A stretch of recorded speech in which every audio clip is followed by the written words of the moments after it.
Dr. Diana Contreras, lecturer at Cardiff University, UK. Welcome, Dr. Diana. Professor Rasha, Aziz, the professor and the head of the Business Information Systems Department, Arab Academy for Science, Technology and Maritime Transport, Egypt. Welcome, Professor. And finally, Professor Richard Butt, the Deputy Principal and Deputy Vice Chancellor from Queen Margaret University, Edinburgh. Welcome, Professor.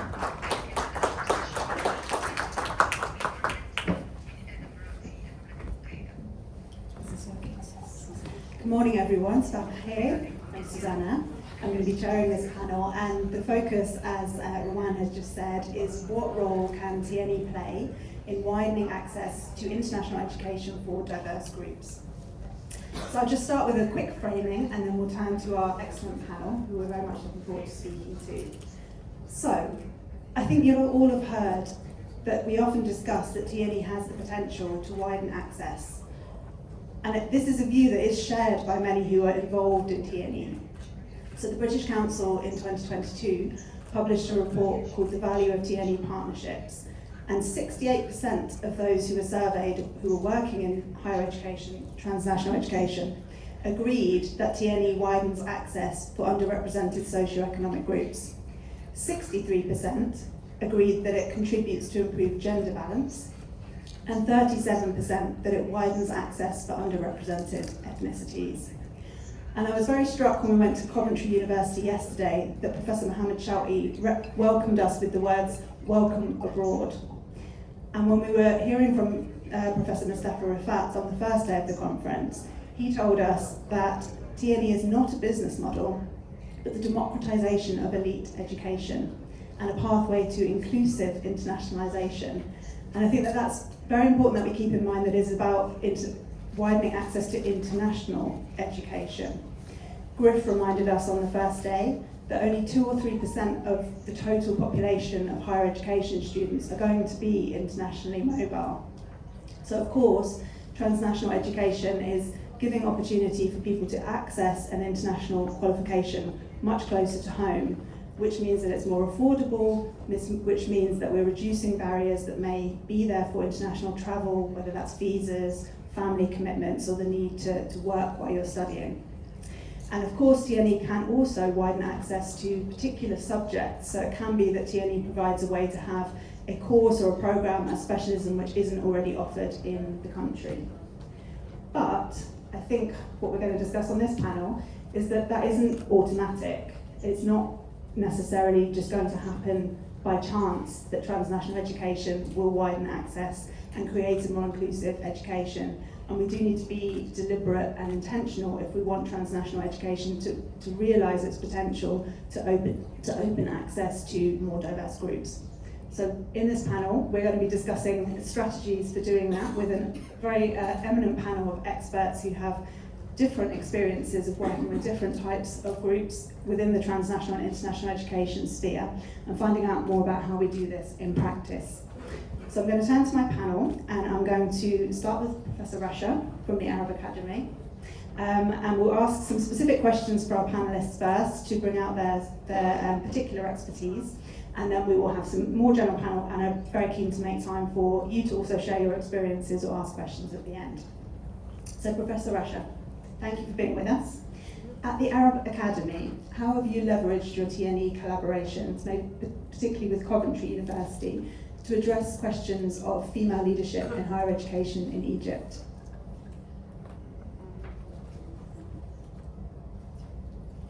Am I loud? Actually, I'll start, yes, with a collaboration with Coventry, and it started in a very practical way. Through the transnational education, where we used to deliver dual degree programs with AASTMT together with Coventry in business administration, majoring in accounting, finance, and marketing. And this has been like a decade ago, and it's still sustainable.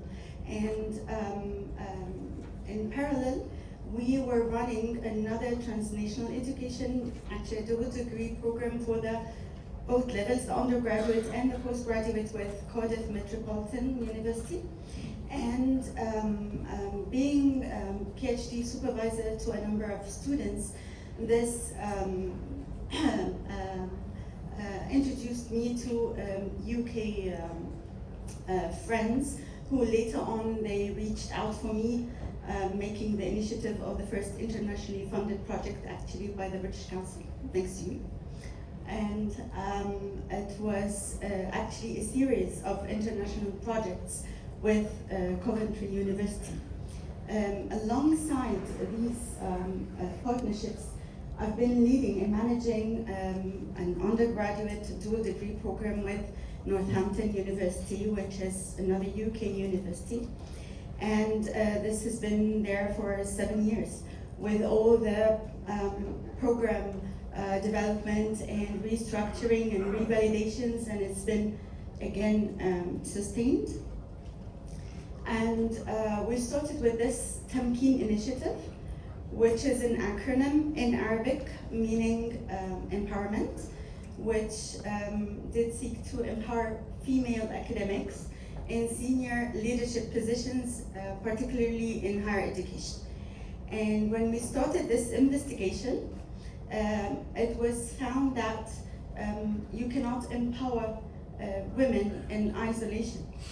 So we thought of creating the awareness and actually helping out and possibly leading the way through the transferring the UK experience of the advanced higher education fellowships. And 3 candidates were eligible and they got the senior fellowship, and this was an outcome from the first initiative.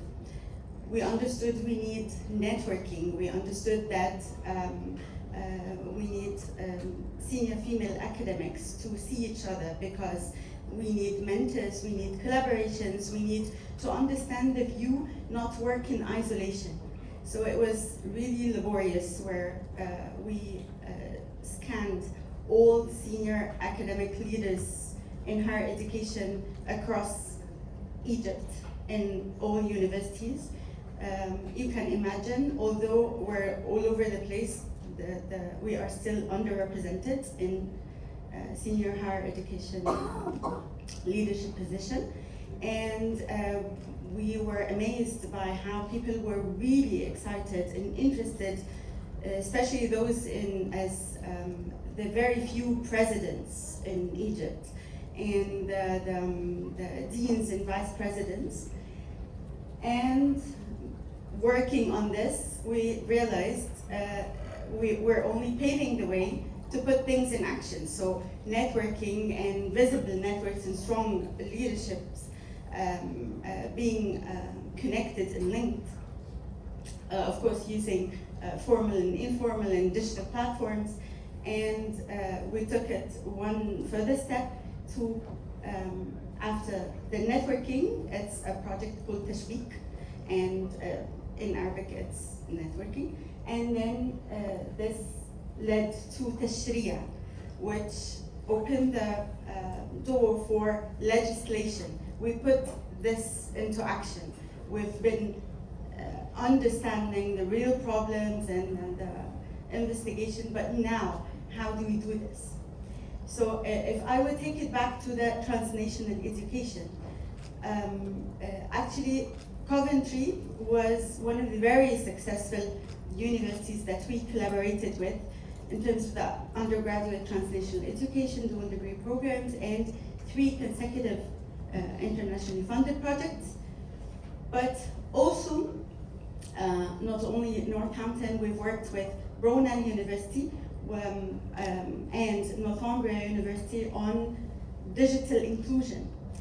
And we started with giving a closer look on single mothers, but then it emerged with the extensive investigation with all stakeholders involved and everyone brought on the table, including the Senate and the Parliament and Women Council and people from higher education. We found out that it's a women problem, not single mothers only. So this Brunel and Northumbria University were only initiatives that were led by a follow-up projects with Brunel University, which is called Digital, for digital inclusion for women in STEM, addressing the underrepresentation of women in STEM, and the transnational education postgraduate program with Northumbria, where we had numerous enrollment requests when it was not there.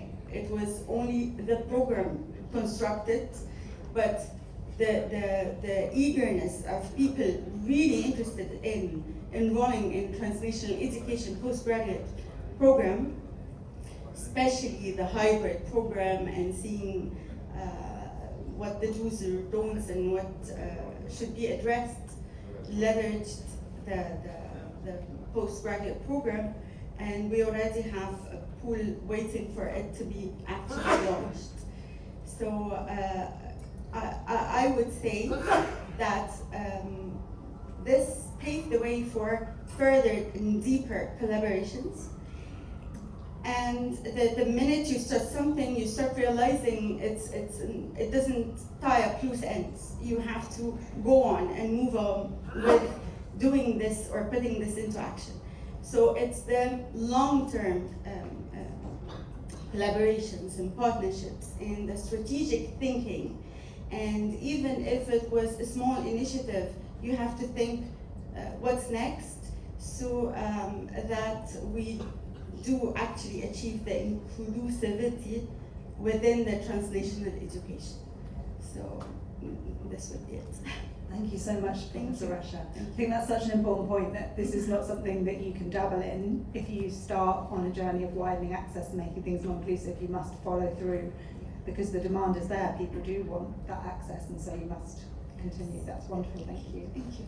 I'm going to turn next to Ben, and we're going to explore a slightly different group. So Ben, can you tell us how Mosaik education is harnessing the potential of transnational education and the expanding UK TNE provision in particular around the world to open access to higher education for refugee groups? Sure, thank you, and good morning everyone. Before I get into how Mosaik's doing it, I just wanted to introduce Mosaik briefly, because I'm assuming that not everyone in this room knows who Mosaik is. We're a UK NGO, but we have a very, very niche and specific focus relevant to this room, which is increasing access to university for refugees and young people affected by conflict and crisis. The reason we do that is that less than 1 in 10 refugees are able to access to any tertiary education whatsoever. And in the last 10 years, the number of people displaced globally has doubled from 60 million to 120 million. Over 120 million actually last year. So we think this is a significant challenge to be addressed, and the reason we're really excited about TNE is that we think it offers a really interesting and new opportunity to try and address that challenge, and we think UK universities in particular, because of the scale and the activity, can be really important in that. There's a few specific opportunities I think with TNE that it offers us. One is its proximity to crisis. The second is as I said, the level of activity and interest, and then finally it can contribute to development outcomes in the hosting country. And Egypt, I think, is a really nice illustration of that. So just over the border we have Sudan. Egypt hosts over 1 million refugees and displaced people, and actually if you speak, those are the UNHCR statistics, if you speak to people in Egypt they think it's a lot higher, because you have Sudan over the border, Syrian refugees, people from Palestine, Ethiopia, and so on. Secondly, in our work with different countries and universities around the world, we found that actually including those marginalised communities in tertiary education, supporting to do that can contribute to development outcomes. We've been doing some work in India, and we've seen that actually India has national policy level objectives around inclusion in tertiary education and aligned with the SDGs. So actually opening up that access can contribute to local objectives as well. So Egypt, I think, is a really nice illustration, but if we kind of zoom back out and in our conversations with Pro-Vice Chancellors and VCs in the UK, they say, well, this is great. You know, it aligns with all our strategies, our civic missions, our impact. It can help us maybe even convince those people who are a little bit more sceptical about TNE back home in the UK about how and where we should be doing this. But they come to us with common questions. The first one is, well, what can we do? Where can we work? Who can we work with? And how can we do this? So last year, Mosaik started an initiative called the Global Response Platform, and that aims to support UK universities and enable them to reach and support students and young people affected by students in crisis, leveraging things like TNE, whether that is through branch campuses or online. The Global Response Platform will focus on 3 areas: connecting universities to people and organisations that can support, that can help them reach young refugees. So for example, last year we held a briefing on how UK universities can support young women in Afghanistan who currently aren't allowed to go to higher education. And we were able to connect Abertay University to Afghan civil society in designing and trying to set up online degrees and ensuring that the young women there have access to the right equipment and data and so on. Second thing we're doing is creating shared infrastructure. So last year we ran 4 briefings on different locations: Egypt, Eastern Chad, India and Afghanistan, where we're able to create a shared understanding of what the challenges are and what the opportunities are. We're also, on the back of that, doing a piece of work with Leeds University, who are a member of the Global Response Platform, to create a stackable program that might allow universities to basically plug in online content. And then you're lowering the threshold for a university to be able to reach a crisis-affected community. And the last thing we're doing is convening and coordinating, so bringing universities together to align actions and see where there's opportunities. So for here in Egypt, for example, we've been speaking to a group of universities about how some could do foundation programs, some could do undergraduate programs, and how others could do postgraduate. And I think the real kind of secret and essence, or what we're aiming to achieve with this, is 2 really important points that universities are interested in. One is lowering the threshold and potential investment that they might need to make in including communities affected by crisis and conflict. And secondly, potentially by catalysing the activity, we think, or catalysing activities and offers and support for different communities, we think there's potentially the opportunity to raise additional funds around these activities as well. And the reason why we're focusing so closely on those 2 elements is that we know that higher education, UK higher education and UK universities are really up against it financially, but it's still this is still a really, they see it as a core part of their mission. An example of that is we were lucky to work with the University of London and EUE in developing a project proposal for the British Council exploratory grants. So we've been able to work with those universities and bring funds towards the 2 universities there. But I'll stop there because I think we'll be talking more about that project. Thank you, Ben, and I think that's brilliant to mention the money, because I think any discussion of transnational education without mentioning the finances is probably somewhat naive, so that's a good point to end on.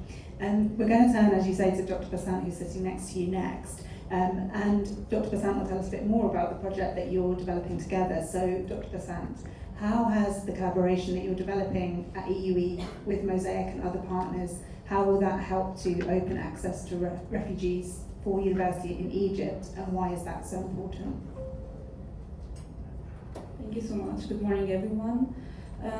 The project that we are having under the TNE is called Addressing Barriers to Higher Education for Refugee Students in Egypt. It is co-created by the University of London, the European University in Egypt, in collaboration with Mosaik and the UNHCR. As Ben said, that Egypt hosts around 100 million refugees, and these refugees, they have limited access to education because of some barriers from documentation, from financial challenges, and so on. And in Egypt, they face an additional layer of barriers from legal residency permits, from the non-recognition of prior qualifications, language barriers, and so on. And the EUE shares the same vision of the University of London, with the goal to widen participation and access to education. And the University the European universities in Egypt, they have the social, or as part of its social and community responsibility policy, they are trying to accommodate as much number or as many number of refugee students as its capacity allows, and with, of course, providing them with scholarships and financial aid. And we are already hosting a large number of refugees, mainly or migrants who come from regions where they face conflicts or war zones, mainly from Sudan, from Yemen, from Libya, and from Syria. And they actually constitute around 15% of the total number of students in the university, and all of these refugees are provided with financial aid and scholarships, up to 100% full scholarships. And therefore, this project that we have with Mosaik under the TNE and the University of London and UNHCR, it actually will help our university and Egypt in fulfilling this responsibility, the social responsibility, through enabling or enhancing and facilitating their access to our university and higher education. So what do we do in this project, and how are we going to achieve this goal? We are dividing the project into 4 main stages. The first stage is that we are going to do a mapping and scoping of the existing barriers in Egypt for refugees to higher education, with all of the stakeholders together. This mapping will identify the barriers, identify who are the main stakeholders in Egypt that we are going to work with, okay, and identify the opportunities for having this inclusive pathway that we are going to create. And this will set a kind of like the basis of the action plan that we are going to all sign and move forward from there. And then the second stage, we are going to have 2 policy and practice dialogues with all of the stakeholders involved, from the governments, from the local NGOs, from those who are represented, the refugees in Egypt, and from the UK stakeholders as well. And these, through the mapping exercise and the policy dialogues, we are going to create the framework for collaboration and design our pilot project later on. At the third stage, we are going to write and publish a learning and policy brief, okay, based on the dialogue and based on the mapping exercise. And we are going to share this policy brief with all of the stakeholders. In Egypt, we are going to target the main ministries in the education and also those who are working with refugees, the UNHCR, of course, and the local NGOs in Egypt who are actually can benefit from this educational model for having access in order to complement their already existing educational projects or initiatives. Okay. And we are going to also target the policy and funding bodies, the donors, the international networks who are interested in a scalable approach, that something that like what we're doing. In the final stage, we are going to have a pilot foundation and micro-credentials program. I remember on the first day, Dr. Mustafa Rafat from the Supreme Council was talking about the importance of micro-credentials. Okay. And that's why we are focusing on that specifically. And based on the previous stages, the mapping, the policy dialogues, and the policy briefs, we are going to create this micro-credential program. We are going to all together co-create and co-design the curriculum, and we are going to offer it online and through blended learning model. And I'm going to tell you later why this is important. For the pilot phase, we aim to target 25 students, and then we are going to scale after 12 months to 100 students, and this is going to be done annually, okay, across 4 cohorts, pending on, of course, the amount of funding that we will be able to secure at later stages after this 17-month will end. We are going to disseminate the pilot outputs, okay? We are going to disseminate information about the results, the experiences of those refugee students, the number of enrollment, and the gender disaggregated data. Why is this project important, and what are the benefits, as you asked? Well, removing the barriers for refugee students directly supports social impact and inclusion goals. And this actually will automatically contribute to attaining the SDGs most of them. Okay, this is of particular importance for Egypt because of its commitment nationally and internationally to attain the goals, and of course for the European universities in Egypt also, as it wants to contribute to achieving the Sustainable Development Goals. We are targeting SDG number 4, of course, high quality education by having an inclusive curriculum, inclusive educational approaches. We are targeting SDG 5, gender equality. We are making sure that empowering women or having opportunities for women is as a cross-cutting theme across all of the 4 stages in our project. We are going to target SDG 10, of course, the reduced inequalities, goes without saying, and of course SDG 17, which is the partnership for achieving the goal.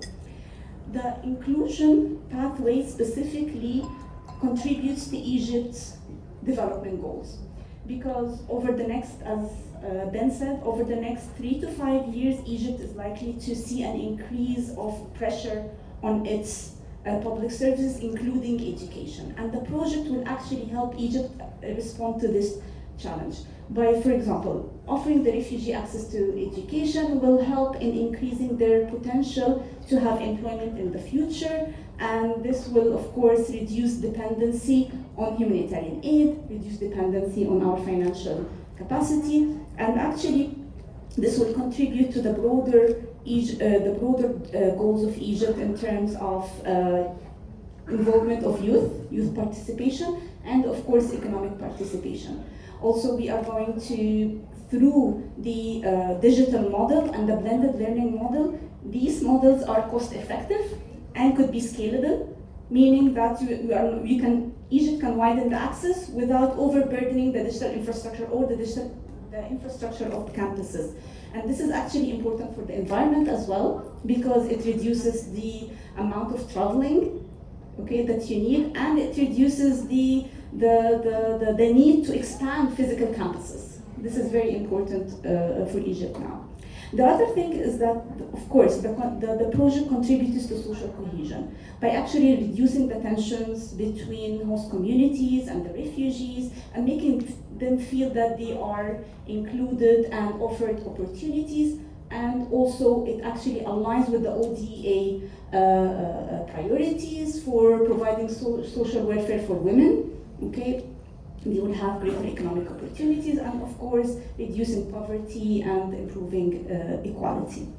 The project also provides a replicable and scalable framework, okay, for addressing barriers that could be replicated in other nations worldwide. It also offers a model for how to co-create together and design curricula in micro-credential programs. This is scalable and could be adapted according to each national needs, what kind of fields the micro-credentials will target. For example, in Egypt, we want to target STEM mainly. As Professor Rasha said, we are having a problem, especially for women, in accessing STEM education, and this goes also for students, not only in professors. It will provide an improved insight for the regulatory and policy framework regarding refugees, and this is important because it will better inform the policy design and change. It will better inform our future advocacy, what kind of proposals for funding we are going to write, and of course it will shape how we are going to have capacity building projects for staff and for universities.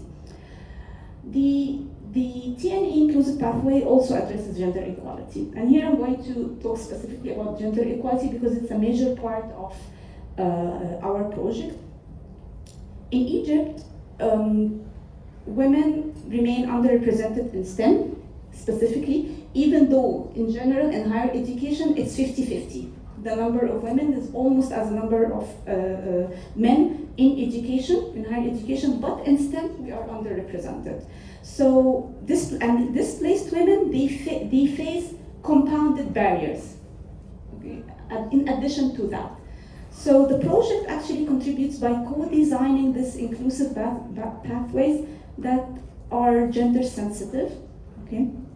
And we are going to make sure that gender barriers are included in the mapping, are included in the dialogues are included in the pilot projects and in our policy outcomes. For example, in the mapping, we need to make sure to identify the barriers that are specifically targeting gender in terms of languages, in terms of who are genders that are caregivers or have responsibilities to their families, elderly or the children, mobility, who have to commute from long distances.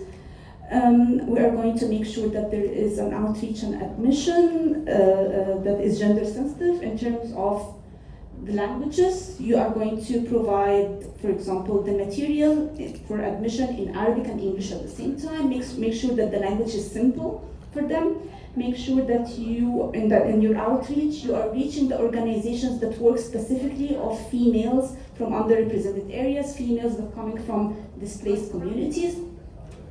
And of course, in the delivery and support, we are seeking to have educational programs that are adaptable to this in terms of the schedule, and try to offer hybrid platforms or online platforms for those people, or specifically women who cannot commute and come.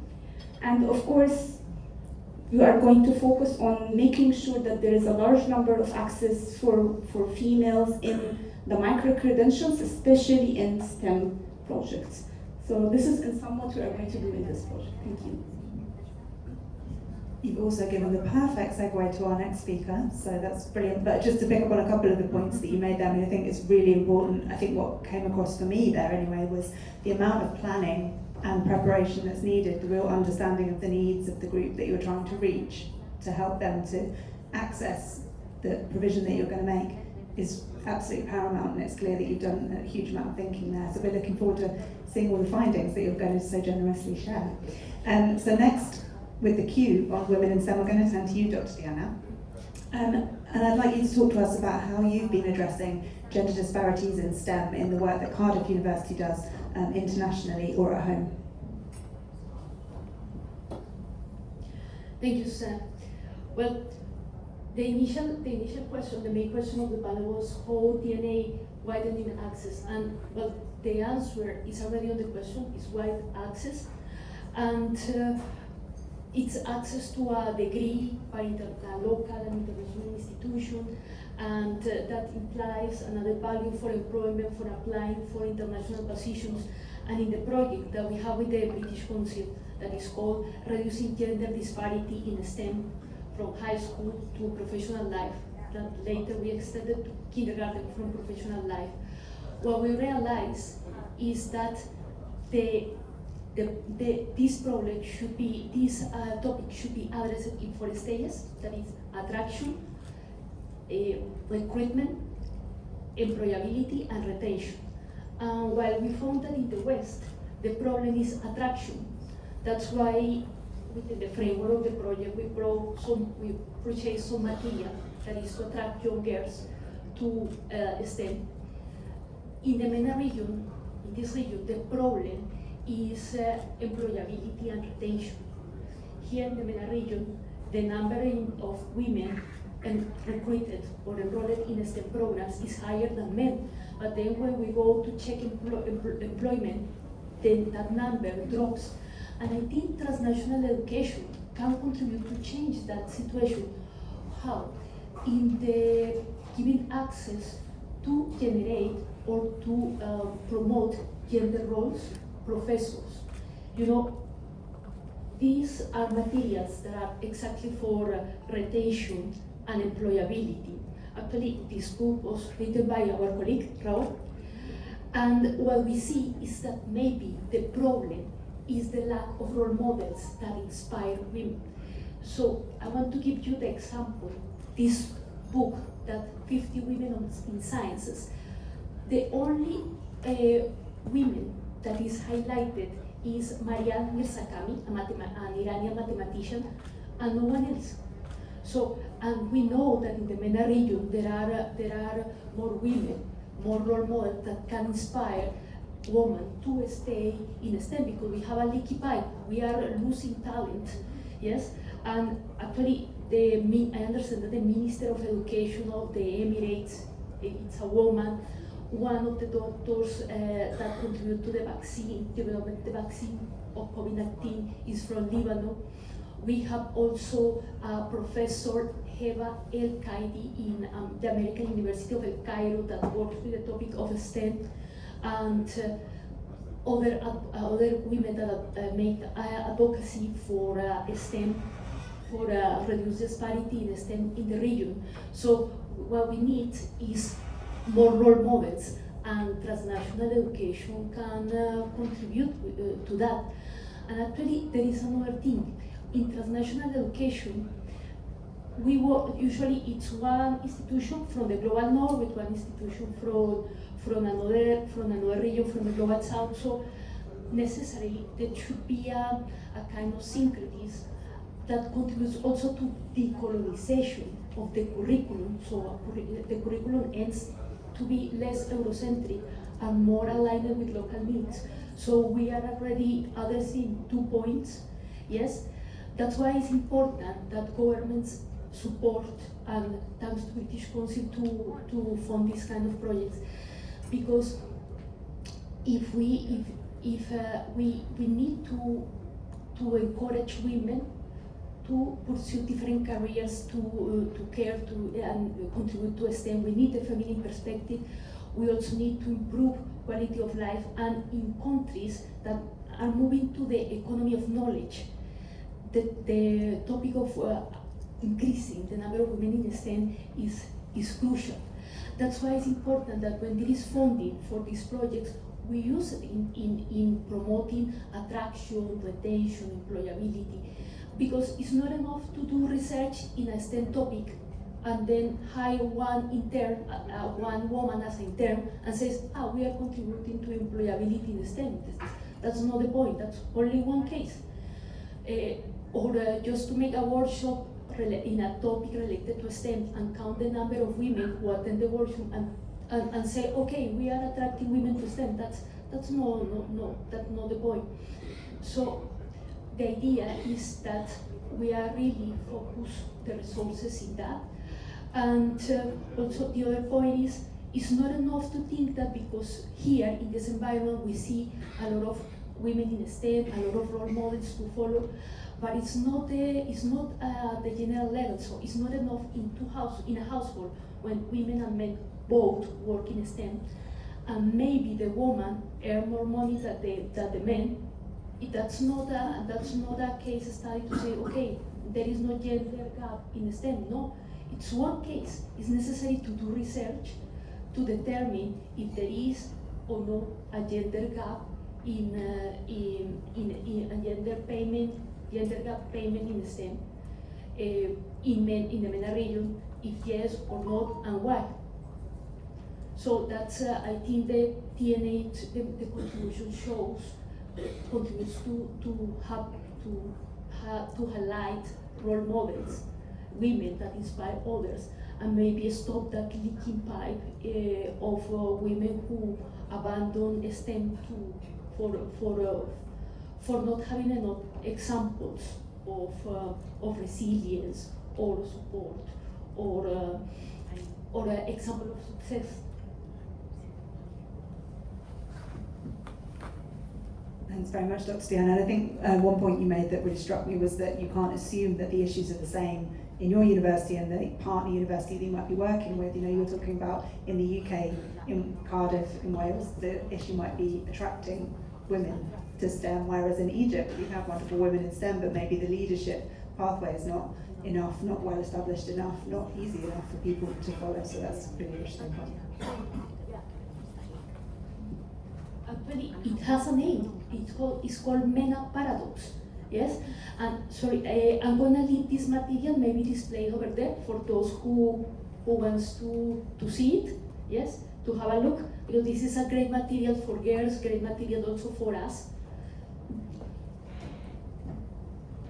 So finally, we're going to turn to Professor Richard from Queen Margaret University. And could you tell us a little bit about how you're working to make your TNE provision with partners around the world more inclusive?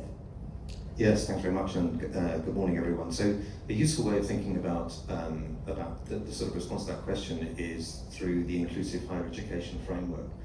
It's not specifically about TNE, but it was developed for the QAA by 7 UK universities, and it provides a sort of systematic structure for thinking about, well, how do we ensure that students on our TNE programs have an inclusive experience. And there are 5 components, and I'll try to sort of illustrate each of those 5 through some of the work we're doing with our partners. The first is around having processes and structures that actively consider questions of equality and diversity. Like in a UK university, we have a range of equality, diversity and inclusion policies, and so the way in which we kind of build that into our TNE programs, and indeed our programs on our own campus, is through ensuring that the validation and review process has both a toolkit for program teams and for panelists, and a sort of checklist that corresponds to that actively kind of requires program teams to consider the kind of questions that are raised in our policies. But crucially, in a TNE context, it advises that questions of diversity have to be considered within the local context. So a couple of examples of that are partners in Mumbai, for instance. Caste will be a particular kind of consideration, so their statement on inclusion of access will explicitly address the question of caste and sort of state that caste will not be a consideration or a barrier to students joining the program. Another example, and we've sort of heard about this in Egypt as well from other members of the panel, but in our partners in Uzbekistan, women have been historically underrepresented in Uzbekistan higher education, both in terms of teaching and in terms of the sort of student population. So our partner there, British Management University, actively prioritises academic, financial, pastoral support for women, and particularly for women under difficult life circumstances. And that will include very practical things like access to the halls of residence that are immediately adjacent to the campus. And I suppose something we've also heard, and we heard yesterday, very common in Egypt, in the kind of private universities and international branch campuses, and it's true of our partners in Greece as well, Metropolitan College, is the provision of a free bus service, which sounds very sort of, sounds relatively kind of sort of, simple and mundane, but we've seen even in Scotland, in Scotland, there's a kind of free bus passes for people under the age of 22, I think it is, and that kind of immediately sort of addressed barriers for people in kind of rural areas, just as it will in Egypt, and it does in Greece in terms of accessing higher education. It's kind of very, very practical, but it's a kind of critical one. The second component of the framework is curriculum design and delivery, and really for TNE, that's particularly about ensuring you have a curriculum that students feel is relevant to them. I mean, that motivates them, but it's also kind of critical in terms of their employment skills on graduation. So again, if we take our partners in Uzbekistan, we worked very closely with them in developing programs that took into account the government's, so this is on kind of finance and accounting programs and business programs, the government's kind of 2030 economic reform agenda. So that meant ensuring that the curriculum covered things like local regulatory frameworks, included local case studies, considered national priorities such as entrepreneurship, financial and taxation reform, and regional economic development. Another kind of very substantive way in which we've ensured the curriculum delivery is appropriate to our partners in Greece is that unusually, unlike any of our other partnerships, the language of instruction and assessment is Greek. That wasn't initially the case. We've worked with them for 27 years.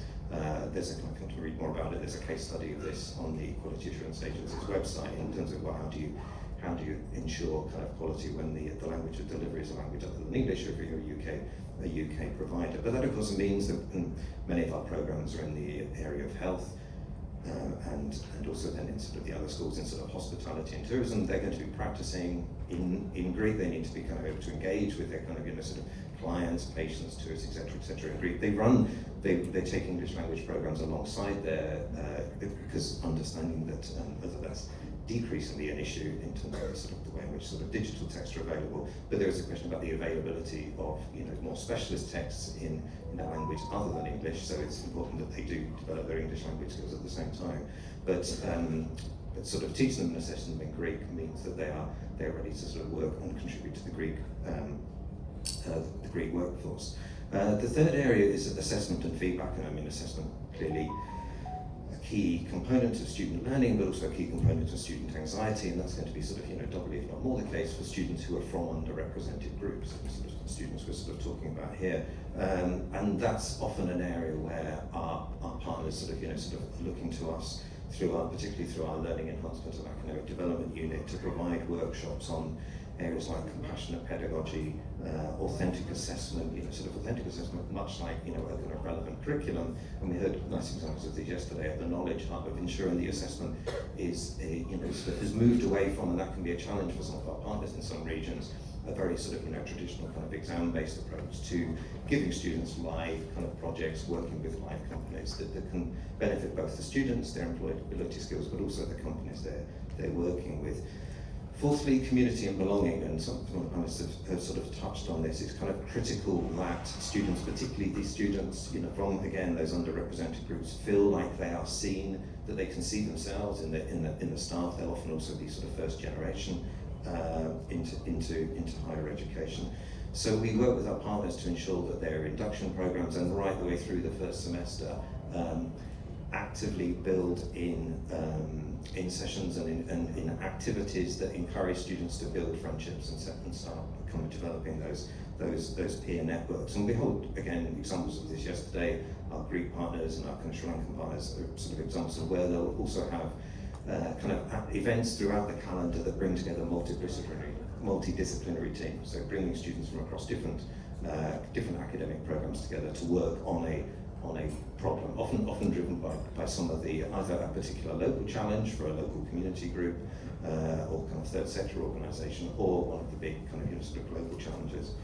And then finally, the final component in the framework is what they refer to as pathways to success. And this is recognising that academic success isn't only about grades, it's also about kind of graduating with a broad set of what we would refer to in the UK often as graduate attributes, but really those personal attributes, strong communication skills, a kind of a confidence, a kind of sort of entrepreneurial mindset, so on and so forth. So again, we'll work with our partners to ensure that their programs offer these sorts of opportunities.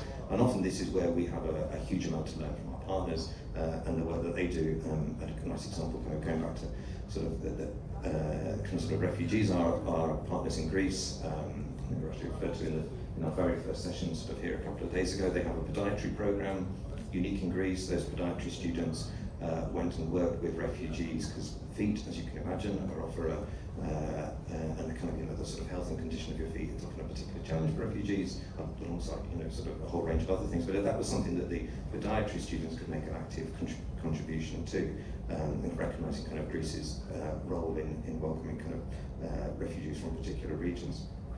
Another example, along with Edinburgh Napier University, we have a new partnership in the new capital with Capital Universities Foundation, building on their experience in the university in Sinai, where their health students offer kind of community health to local communities. So our partners in here have partnered with the Egyptian Red Crescent, who are going to have an office in the campus in the new capital, and from there the students will both receive training directly, so the students benefit, but the students themselves will also be able to provide kind of that sort of holistic health support to the local community, and particularly local construction workers who are unable to kind of sort of afford the sort of healthcare that often kind of they need to sort of to address their needs. So as I say, I think the framework, that kind of inclusive higher education framework, it's available on the QAA website, so it's easy to Google. Provides a useful way of systematically kind of, you know, asking that question, you know, how are your TNE partnerships in enabling an inclusive student experience? Thank you so much, Professor Richard. There's a huge amount of kind of everything from practical, logistical, curriculum, the whole ethos of creating a sense of belonging, a huge amount of things that you've obviously thought about and considered very carefully in your partnerships, so thanks for sharing that with us. In the interest of time, I'm actually going to flip it straight to the audience and open it up for the deep dialogue that we've been talking about. So if one of my colleagues has a roving microphone, then we can come. We've got a hand up straight here at the front, thank you. Good morning, everybody. Thank you for sharing, I think, the examples of how to widen participation from a TNE perspective. I'm a big fan of DEI or EDI. But I still see a lot of challenges, and I think TNE can play a huge role in this, partly because when you come from an overseas context, what you bring is a new perspective, new ideas, new values into a local context. However, that also presents challenges.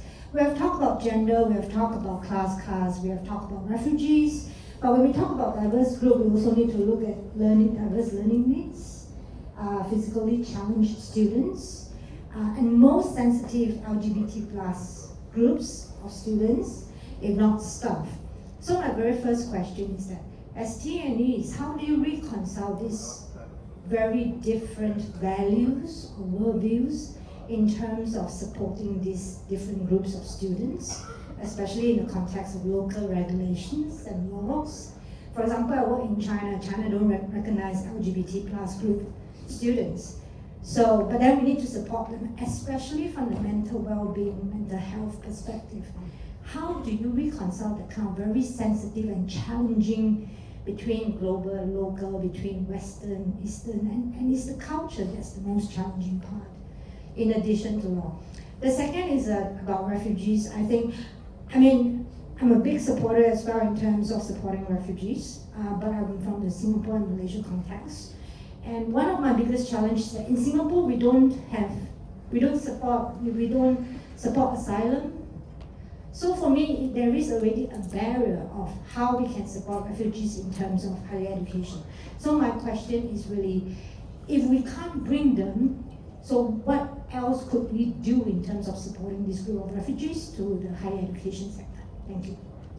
Thanks, May. We'll take both of those. Noor, did you have your hand? So we'll take one more question and then we'll come back to the panel. Well, thank you very much for the nice presentation that we have from all the institutes today. I have a general comment and an experience in the Jordanian context actually, and then I move to my question to Bassant Hassib for the comments that she made about the micro-credentials and the hybrid kind of learning. Now, the case of Jordan is, as you know, the refugees coming from different countries in the past of the 15 years or so. When it comes to inclusive education, they have been covered by the laws of Jordan, either by the Higher Education Council in particular or by the cabinet also, because we have got some funds from different agencies to support that. So we have that good experience in covering all inclusive kind of, not only to those people who are come as refugees, but even to Jordanians, because we have let's say schools spread in different parts of the country, and the kind of education is not is delivered in a kind of balanced way. So we give respect to every particular kind of that.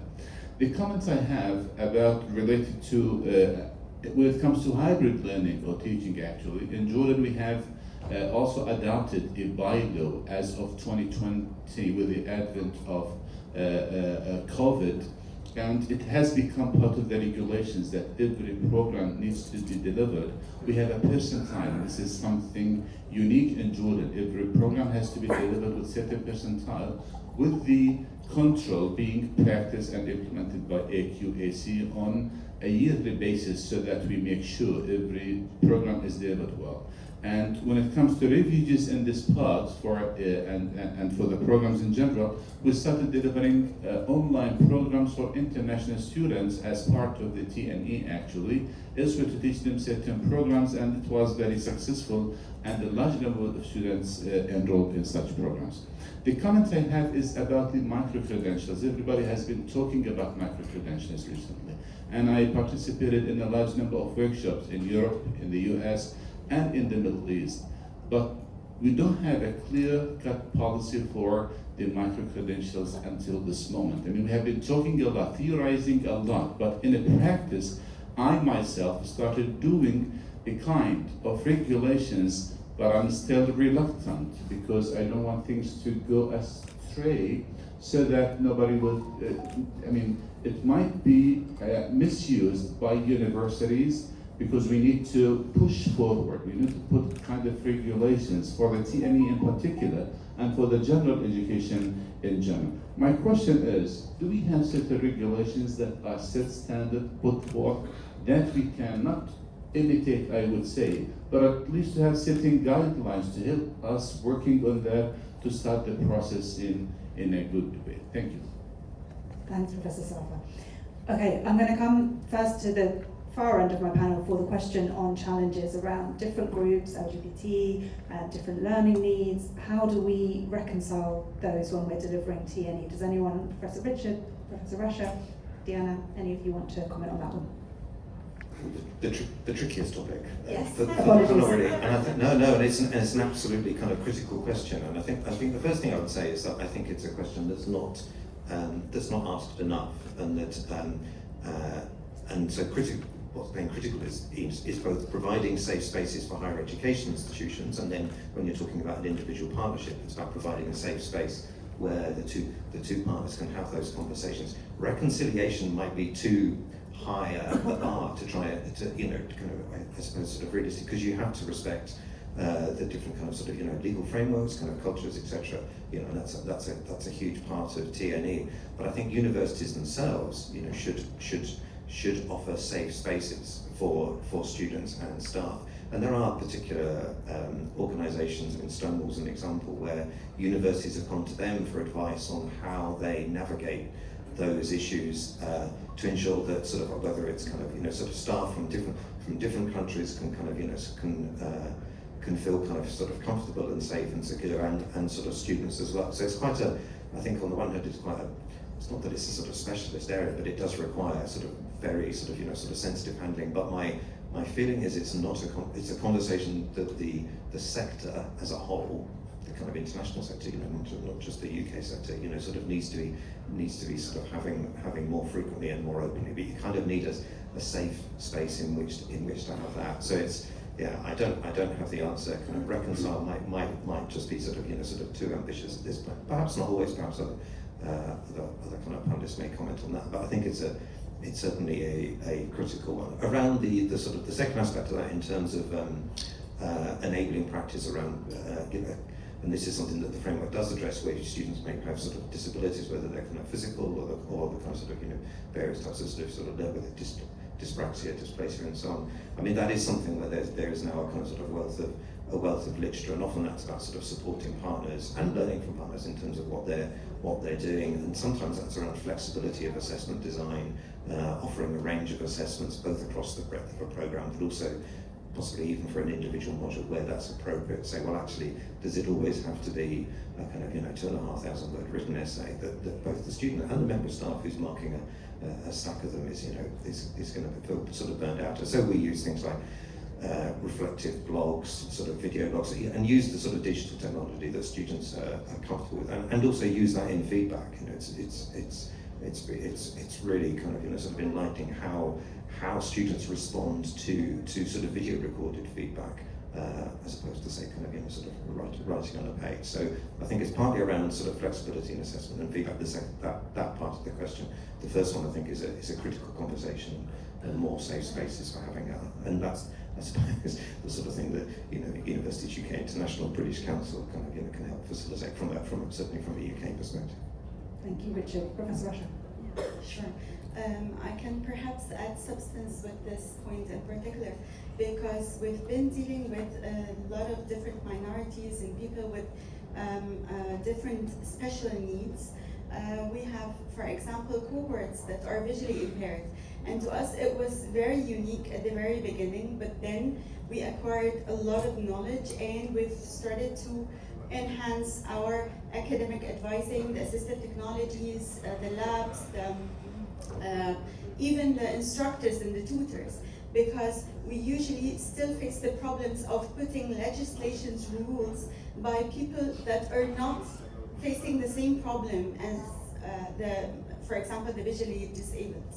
And same logic applies to, like, for example, it's not only because of mobility we have ramps or lower classrooms, it's a lot of different psychological support and a lot of other rules that become incorporated within the educational process. So I think part of this requires the quality assurance. If you need to make sure that this is enrolled or is actually accomplished during the process, we put it in the agreement with the transnational education. And yes, it's a shared understanding, definitely. It's a different culture, it's a different understanding. So we have this through the initial phases of the transnational education process, where we have a shared understanding, and whatever we need to make sure it's incorporated within the agreement, we put the KPIs, we put the quality assurance or accrediting body to make sure that this has been accomplished. Whatever is not explicitly mentioned and actually written, it just vanishes with the decision maker or the initiator. We've seen this several times across the path. So yes, transnational education would help both entities. Actually, I would say in this matter, sometimes we don't only learn from the Western side, sometimes we collaborate and help out with a shared understanding, so we get the best of both worlds too. So I was just reflecting on the different minorities, definitely the gender equality, and here I would reflect back to Dr. Bassant and Dr. Adriana. Yes, especially women in STEM, they do enroll in the higher education, but we don't see them represented with the same percentage in the recruitment. Actually, there was an event, STEM event, with a dialogue conference just like this one, and I was sent by the second female university president, because we only had 3 university presidents as females across the path.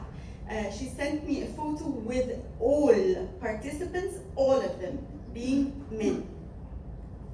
All of them.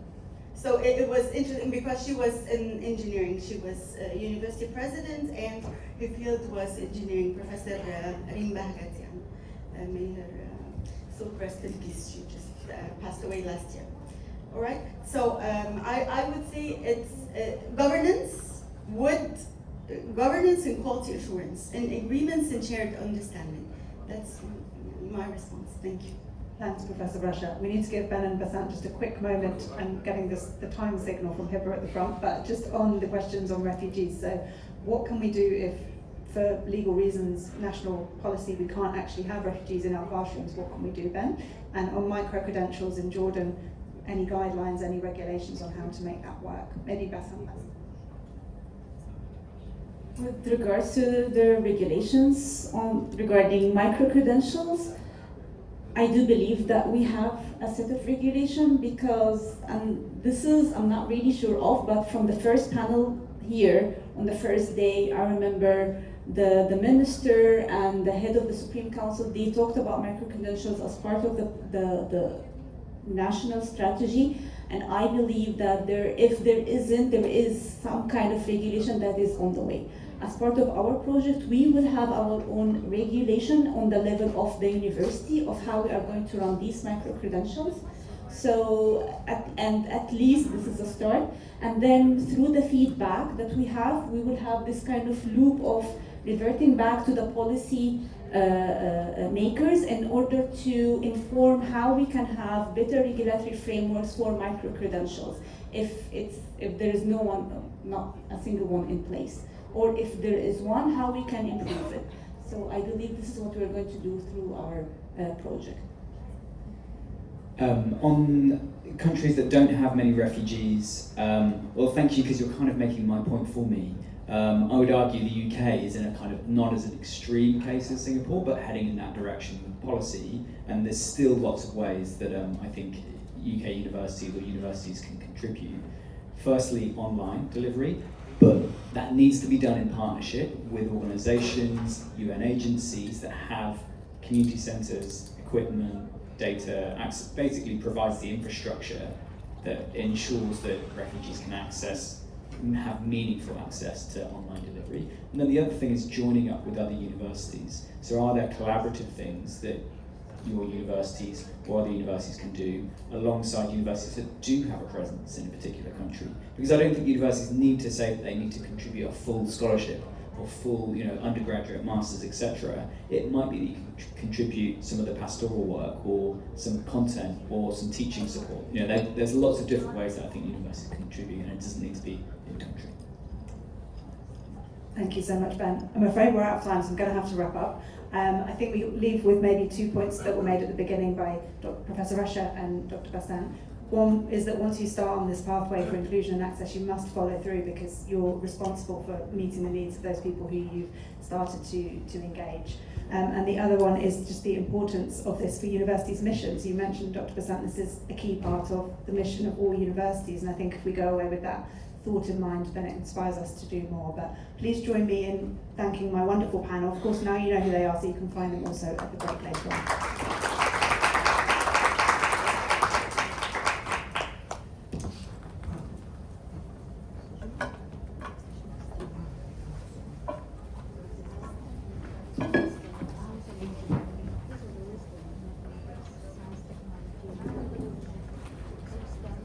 Thank you, Susana and panel, for a great discussion. Next up, we have a presentation on the role of recognition in supporting successful TNE, because recognition is central to trust, as we discussed on the first day. Please welcome our speaker, Jody Duffy, the Head of Research, Data and Insights from UKENI. Welcome, Jody.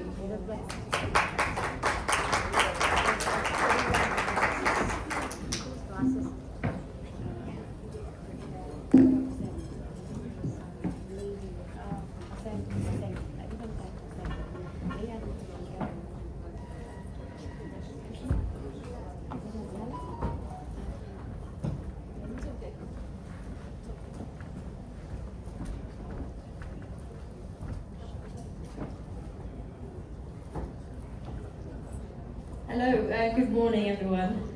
It's really great to be here for the third day of this deep dialogue, continue a lot of these really rich and insightful discussions we've had around all sorts of different aspects of TNE. My name is Jody Duffy and I'm Head of Research, Data and Insights at UKENI. I'm just going to talk initially, just to give a bit of an introduction to UKENI and what it is that we do. So UKENIC is the UK National Information Centre for the recognition and comparison of international qualifications and skills. So we provide guidance on how international qualifications compare to UK frameworks and UK qualifications. We provide that advice to individuals coming to the UK for work or for study. We also provide that kind of advice to organisations, particularly universities and colleges, but also professional bodies and UK government departments. And then in addition, we also provide information on UK qualifications to support their recognition overseas. So to help people in other countries understand what UK qualifications are, how they are recognised, how they are regulated and quality assured, what do they mean, how do their levels compare.